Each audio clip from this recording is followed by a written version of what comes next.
Hi, I'm Kelly Young. I'm the author of the Travel Writer Cozy Mystery Series and the soon-to-come uh, Haunted and Harassed Paranormal Cozy Mystery Series.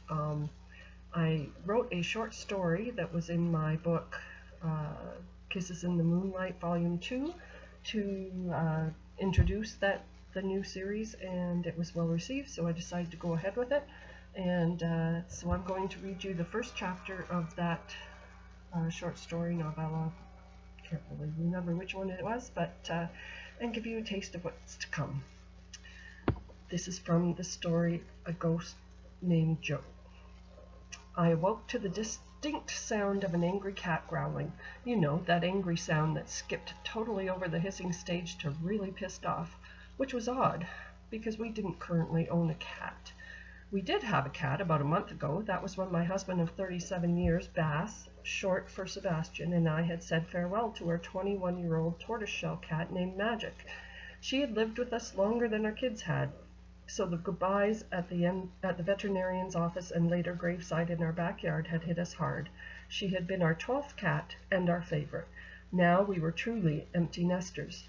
But I digress. My point is that there was no way in hell that sound should currently be coming from the foot of my bed, and I was scared to open my eyes to check out the source. The growl came again, sounding angrier this time. Beyond that sound, I could hear Bass snoring, oblivious to my distress, from his room next door. Don't judge us. It's the only way either of us gets any sleep at all, between him sawing logs and me turning the ceiling fan on and off all night to deal with my hot flashes. Middle age sucks. The growl turned into more of a howl, the kind you normally hear in the car when your cat knows that she's on the way to the vet's. Except, oddly, during that final trip. They get pretty quiet then, like they know what's going to happen. I sighed, knowing that I was going to have to open my eyes. Maybe I'm dreaming, I thought, and I'll wake up when I open my eyes. No such luck. I was already facing the spot at the bottom left corner of the bed where Magic had routinely slept night after night, week after week, year after year. So when I opened my eyes, I saw her there, looking towards the corner of the room as angrily as I had ever seen her glare, and glowing. She glowed with a soft, bluish-white light. I closed my eyes quickly, only to hear her let out a purr in my direction. That's what we always called that sound anyway, not quite a meow, but something aimed at getting your attention. At that familiar sound, my eyes popped open of their own accord to meet her eerily glowing orbs. My eyes filled with tears as I looked at what was clearly the ghost of my favorite cat. "I'm sorry, Maggie," I whispered, calling her by her frequent nickname. Our elder son, when he was a toddler, had difficulty saying the name Magic. He would call her Mags, and we tried repeatedly to get him to say Magic. When he finally tried, and it came out as Maggot, we decided Mags and later Maggie was perfectly fine after all. Magic shook like a wet dog and stared at me for a second, purring again as though to tell me that I was being silly. I reached out to touch her, but yanked my hand back when I encountered bone-chilling cold where there was once warmth.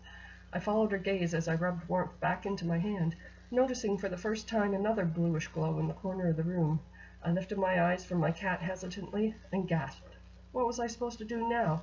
Not only did I have a pissed-off ghost cat in my room, but there was also a ghost of an old man glaring at both me and the cat from the corner of my bedroom, and he just realized that I was able to see him. So that is the first chapter of the introductory story to the Haunted and Harassed Paranormal Cozy Mystery Series, and it was called A Ghost Named Joe. The book I'm working on right now is called Say It Isn't So, Joe. And stay tuned, follow my Facebook page for updates, or join my newsletter.